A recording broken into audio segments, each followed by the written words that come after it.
एक माँ ने अपने परिवार को बचाने के लिए खुद की जान दे दी, लेकिन क्या उसकी कुर्बानी सच में सब कुछ खत्म कर पाई, या फिर उसकी मौत के बाद शुरू हुआ असली खौफ। एक घर जहाँ पहले से काला जादू होता था, अब वहाँ भटक रही है एक अधूरी आत्मा जो हर रात लौटती है अपना बदला लेने। क्या सच में सरस्वती की आत्मा वापस आ गई? और आखिर कौन था जो शुरू से ये सब खेल खेल रहा था? ये कहानी है काला जादू, धोखा और एक आत्मा के खौफनाक बदले की। तो चलिए कहानी को स्टार्ट करते हैं। विशाल दौड़ता हुआ छत से नीचे की ओर आया। माँ ये देखो, आज फिर हमारी छत पर कोई ये डालकर चला गया। विशाल की माँ का नाम है सरस्वती। तो सरस्वती कहती है, हे भगवान, मैं तो तंग आ गई हूँ इन सब चीज़ों से। और तुझे कितनी बार कहा है विशु, ऐसी चीज़ों को हाथ नहीं लगाया करते, न जाने कौन हमारे पीछे पड़ा है।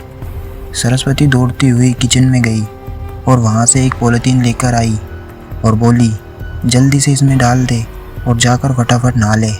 विशाल कहता है, हाँ माँ ठीक है, और वो उस सामान को पॉलीथीन में डालकर नहाने के लिए चला जाता है। तभी विशाल के पिताजी रामपाल दोपहर का खाना खाने घर पर आए। वो रिक्शा चलाते थे, सवेरे जल्दी घर से निकल जाते थे और दोपहर का खाना खाकर कुछ देर आराम करके फिर से चले जाते थे। देर रात सवारियाँ जैसे मिले उस हिसाब से घर वापस आते थे। उसके काम से ही परिवार का भरण पोषण हो रहा था, लेकिन पिछले काफ़ी समय से उनकी ज़रूरतें पूरी हो इतनी भी कमाई नहीं हो रही थी, जिसकी वजह से परिवार के सभी लोग बहुत परेशान रहने लगे। विशाल और सरस्वती के अलावा उनकी बूढ़ी माँ भी उनके साथ रहती थी। सरस्वती कहती है, अरे आप आ गए, हाथ मुंह धो लीजिए, मैं खाना लगा देती हूँ। रामपाल कहता है, पता नहीं क्यों आज कमर में बहुत दर्द हो रहा है, ज़रा वो मालिश करने का बाम भी लेकर आना। सरस्वती कहती है, आप खाना खा लो पहले, फिर मैं मालिश कर देती हूँ। तभी रामपाल की माताजी किशोरी बोलती है, अरे कमर तो टूटेगी ही ना, वो पोटली फिर से कोई डालकर जो गया है। मैं तो कब से कह रही हूँ, ये सब श्यामू यानी रामपाल का बड़ा भाई, ये सब श्यामू का किया धरा है। वो ही काला जादू कर रहा है हम पर, ताकि ये मकान भी हड़प ले। अरे कब से कह रही हूँ, पीर बाबा को दिखा कर आओ, कोई रास्ता तो निकलेगा। तभी रामपाल कहता है, माँ सा बस भी करो, भाई साहब को कुछ भी चाहिए होगा तो वैसे ही मुझसे बोल देंगे, ये सब फालतू काम क्यों करेंगे। सरस्वती कहती है, आप रहने दीजिए जी, आपकी तबीयत पहले से ही ठीक नहीं है, आप आइए भीतर। तो किशोरी कहती है, हाँ ले जा भीतर, मैं तो तुम्हारी दुश्मन हूँ ना, मेरा कहा तो किसी को सुनना ही नहीं है। रामपाल और सरस्वती बिना कुछ बोले भीतर चले गए। विशाल भी घर से बाहर खेलने के लिए चला गया। कुछ देर बाद सरस्वती बाहर आई और बोली, माँ सा उठिए, खाना खा लीजिए। तब किशोरी बोलती है, अरे बहुरिया, मैं क्या कुछ गलत कह रही हूँ? अरे रामपाल की अकल पर तो पत्थर पड़े हैं, भाई के प्यार में अंधा है। मैं तो उसकी माँ हूँ और मैं अच्छे से जानती हूँ। खैर ये सब छोड़, तू ही चली जा पीर बाबा के पास। सरस्वती कहती है, माँ सा वो तो सब ठीक है, पर मैं अकेले, और फिर इनको पता चला तो किशोरी कहती है, अरे पूरा दिन तो बाहर रहता है, पता कैसे चलेगा? और विशु को ले जा साथ में, डर कैसा, यही 2 मील की दूरी पर तो है। सरस्वती कहती है, ठीक है मासा, कल देखती हूँ। किशोरी कहती है, अरे काल करे सो आज कर, आज करे सो अब। अरे बहुरिया, बिट्टू आ जाए फिर आज ही चले जाना। तब सरस्वती बोलती है, अभी लेकिन माँ सा। तब तक किशोरी कहती है, लेकिन छोड़, अपने पति का सोच, बेचारा कितनी चिंता में रहता है। सरस्वती कुछ देर सोचकर कहती है, ठीक है मासा, मैं चली जाऊंगी। उसी दिन शाम ढलने पर सरस्वती अपने बेटे विशाल के साथ पॉलीथीन में जमा करके रखी हुई वो सारी सामग्री लेकर पीर बाबा के पास चल दी और थोड़ी ही देर में वो पीर बाबा के दरबार में पहुंच जाती है। पीर बाबा के दरबार में सरस्वती अकेली अंदर गई थी। बच्चों को भीतर जाने पर मनाही थी। बच्चों को भीतर नहीं जाने देते हैं। तो सरस्वती विशाल को बाहर खड़ा कर देती है और वो अंदर चली जाती है। सरस्वती कहती है, बाबा हम पर बख्शिश करो। पीर बाबा बोलते हैं, क्या हुआ बच्चा? तो सरस्वती कहती है, बाबा पिछले बहुत समय से कमाई नहीं हो रही है, इनकी तबीयत भी बिगड़ती जा रही है, बहुत चिंता होने लगी है। वो पोटली दिखाते हुए बोली, ये सभी सामान बहुत समय से कोई हमारे घर पर फेंक कर चला जाता है। पीर बाबा ने पॉलीथीन को खोला और बोले, या अल्लाह खैर कर, ये सब? सरस्वती कहती है, क्या हुआ बाबा? पीर बाबा कहते हैं, बच्चा मैं अल्लाह का बंदा हूँ, कभी झूठ नहीं बोलता, मृत्यु अटल है, सब किया कराया है। सरस्वती कहती है, मैं समझी नहीं बाबा। तो पीर बाबा कहते हैं, बच्चा तेरे पूरे घर पर काला जादू किया गया है। ये देख इस पोटली में क्या है, शमशान की राख, कौवे का खून, तिराए की मिट्टी, काली दाल, कीले, कटा हुआ नींबू और इंसान की अस्थि। ये सब तेरे सामने ही है बच्चा। तुम पर बहुत गहरा साया मंडरा रहा है और वो धीरे धीरे सब खत्म कर देगा। सरस्वती वो सब देख और सुनकर डर गई। लेकिन बाबा कौन है वो और हम पर ये क्यों कर रहा है? तो बाबा कहते हैं, कोई अपना नाम नहीं बता सकता बच्चा, लेकिन है बहुत करीब। सरस्वती कहती है, बाबा कोई उपाय तो होगा इसका? बाबा कहते हैं, बाबा के पास आइए तो उपाय ज़रूर बताऊंगा बच्चा, लेकिन मुझे भी अल्लाह से पूछना पड़ेगा। अगले 7 दिन रोज़ाना तुझे यहाँ आना पड़ेगा। मैं कुछ सामान लिख कर देता हूँ, वो लेकर समय पर आ जाना, तेरी सारी परेशानियों का हल मिल जाएगा। लेकिन बस एक बात का ध्यान रखना बच्चा, अपने बेटे को साथ मत लाना और घर के बाहर किसी को भी इस बारे में खबर मत देना। पीर बाबा ने एक कागज़ उसको देते हुए कहा, जा बच्चा ये सामान लेकर कल इसी समय आ जाना। खुदा हाफिज, अल्लाह खैर करे। सरस्वती वहाँ से विशाल को साथ लेकर घर की ओर चल दी। घर जाकर उसने किशोरी को सारी बातें बताई। किशोरी और सरस्वती दोनों चिंता में आ गई। अगले दिन और आने वाले 7 दिनों तक सरस्वती को बाबा के पास नियमित समय पर जाना है और वो जाने लगी। उसकी बताई हुई सारी सामग्री लेकर, जिसमें 7 नींबू, 7 कीले, काले रंग की गुड़िया, चौराहे की मिट्टी, काली मटकी, 7 दीपक, लाल कपड़ा, कबूतर का खून भी शामिल था। सरस्वती पहले दिन तो बहुत डर रही थी, लेकिन किशोरी के जोर देने पर और पति की रक्षा के लिए उसने हिम्मत दिखाई और वो 7 दिन तक लगातार बाबा के पास गई। फिर आया 8वां दिन। 8वें दिन पीर बाबा ने सरस्वती से कहा, बच्चा मैंने विधिवत 7 दिन क्रिया की तुम्हारे ऊपर काले जादू को विफल करने की। लेकिन सरस्वती कहती है, लेकिन क्या बाबा? तो बाबा कहते हैं, बच्चा ये क्रिया बिना बलि के अधूरी है। अब तुम्हें किसी की बलि देनी पड़ेगी, तभी सब कुछ खत्म हो पाएगा। सरस्वती घबरा कर बोली, बलि? बलि मैं कैसे दे सकती हूँ बाबा? पीर बाबा बोले, घबराओ नहीं, बलि तुझे नहीं देनी है, तुझे बस इंतज़ाम करना है। आने वाली अमावस्या के दिन से पहले तुम्हें एक 8-9 साल की पवित्र कन्या को यहाँ लेकर आना है। अमावस्या की रात को उसकी बलि हम देंगे। उसके बाद तुम्हारे सारे काम बन जाएंगे। लेकिन एक बात याद रखना, अगर ये बलि नहीं दी गई तो अब तक किया गया सारा कार्य विफल तो होगा ही और उल्टा भी हो सकता है। यानी फिर तेरे परिवार में किसी एक की मृत्यु निश्चित है। सरस्वती की हालत ऐसी हो गई थी, काटो तो खून नहीं।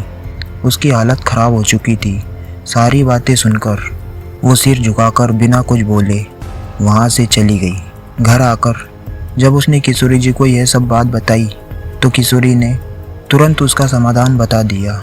नहीं नहीं मासा, ये आप क्या कह रही हैं? काजल मेरी बेटी जैसी है, मैं ऐसा नहीं कर सकती।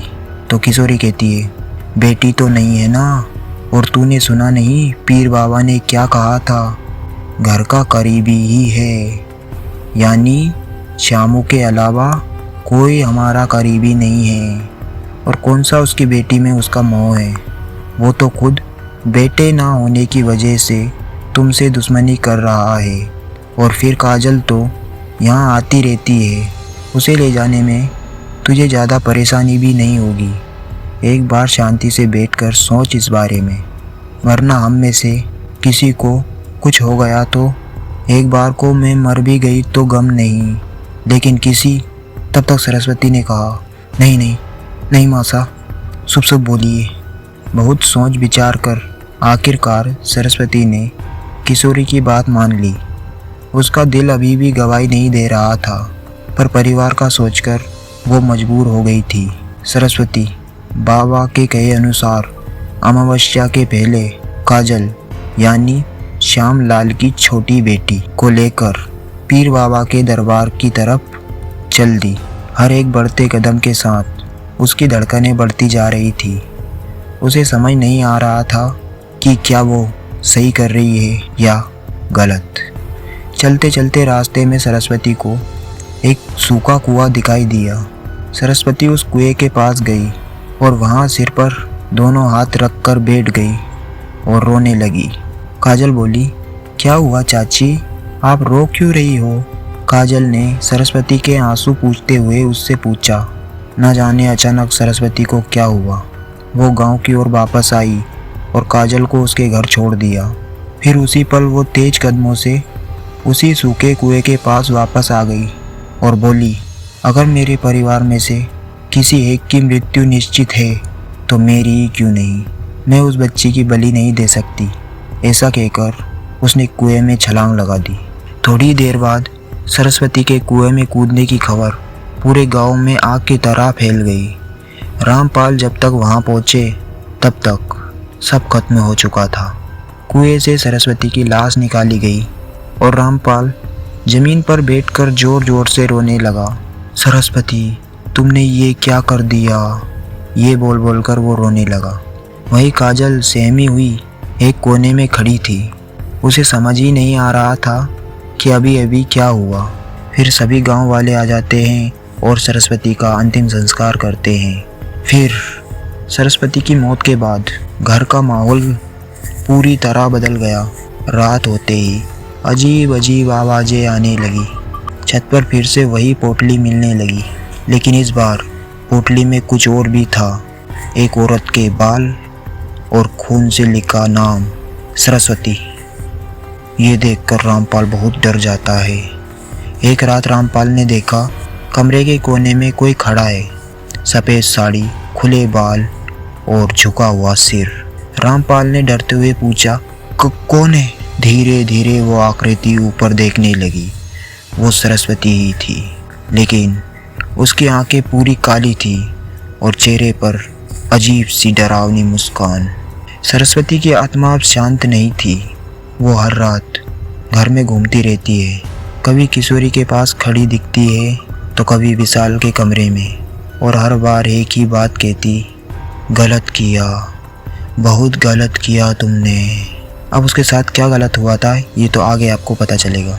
तो चलिए आगे बढ़ते हैं। एक दिन विशाल ने छुपकर देखा किशोरी रात को घर के पीछे कुछ जला रही थी।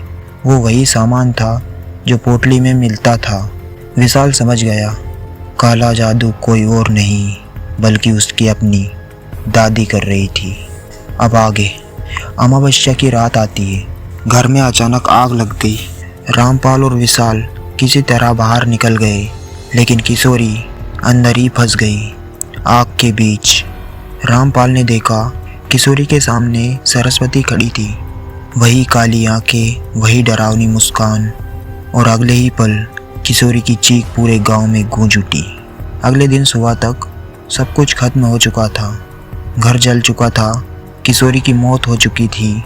रामपाल और विशाल गांव छोड़कर चले गए, लेकिन लोग आज भी कहते हैं उस जले हुए घर में आज भी रात के समय एक औरत की परछाई घूमती है। घर छोड़ने के बाद रामपाल और विशाल एक दूसरे शहर में जाकर रहने लगे। उन्होंने सोचा कि अब सब कुछ खत्म हो चुका है, ना वो घर है ना ही वो साया, लेकिन काला जादू इतनी आसानी से पीछे नहीं छोड़ता। और अब फिर से आने वाला था वही डर, नई जगह पर आने के कुछ ही दिनों बाद एक रात विशाल की नींद अचानक खुल गई। उसने देखा उसके कमरे का दरवाज़ा अपने आप धीरे धीरे खुल रहा था। हवा बिल्कुल बंद थी, फिर भी खिड़की के पर्दे हिल रहे थे और तभी उसे वही जानी पहचानी आवाज़ सुनाई दी, विशु विशु। साया वापस आ चुका था। विशाल ने डरते हुए पीछे मुड़कर देखा तो कमरे के कोने में फिर वही सफ़ेद साड़ी वाली औरत खड़ी हुई थी, लेकिन इस बार उसका चेहरा साफ दिख रहा था। वो सरस्वती नहीं थी। आप समझ रहे होंगे कि ये क्या है, लेकिन कहानी कुछ अलग है मेरे दोस्त, आप सुनते रहिए। अगले दिन विशाल ने अपने पिता को सारी बात बताई, जो कुछ भी उसके साथ रात में हुआ था। ये सब सुनकर रामपाल का चेहरा पीला पड़ गया। वो बोला, मैं तुझसे एक सच छुपा रहा था। सबसे बड़ा राज अब खुलने वाला है। क्या हो सकता है वो राज, आप कमेंट करके ज़रूर बताना। तो चलिए आगे बढ़ते हैं। रामपाल ने बताया, सालों पहले उसने और उसके बड़े भाई श्यामू ने मिलकर एक गरीब औरत को घर से निकाल दिया था। उस औरत ने जाते जाते कहा था, तुम्हारा घर कभी सुखी नहीं रहेगा, एक एक करके सब खत्म हो जाओगे। और वही औरत काला जादू जानती थी। विशाल समझ चुका था ये सब उसकी दादी या चाची का नहीं, बल्कि उसी औरत का बदला था। सरस्वती की मौत, किशोरी की मौत, ये सब उसी के खेल का एक छोटा सा हिस्सा था। उस रात रामपाल और विशाल दोनों ने देखा कि उनके कमरे के बीचों बीच वो औरत खड़ी थी। उसकी आंखें पूरी काली, चेहरे पर खून जैसी मुस्कान, और उसने धीरे से कहा, अब तुम्हारी बारी। क्या लगता है तुम्हें, अंत है या शुरुआत? अभी कहानी बहुत बाकी है मेरे दोस्त। अगली सुबह लोगों ने घर का दरवाज़ा तोड़ा। अंदर सब कुछ बिखरा पड़ा था, लेकिन रामपाल और विशाल दोनों गायब थे। ना कोई निशान, ना कोई सबूत। आज भी लोग कहते हैं उस शहर के उस घर से रात के समय दो आवाज़ें आती है, बचाओ हमें बचाओ। कुछ कहानियाँ ख़त्म नहीं होती, वो बस अपना शिकार बदल देती है। तो अगर आपने यहाँ तक ये वीडियो देखा है तो आप please like, share and subscribe ज़रूर कीजिएगा, ताकि मैं और अच्छी और इंटरेस्टिंग स्टोरी आपके लिए हमेशा लेकर आता रहूं। और हाँ, पार्ट 2 देखने के लिए जल्दी से कमेंट कर दीजिए। मिलते हैं एक और नए वीडियो में।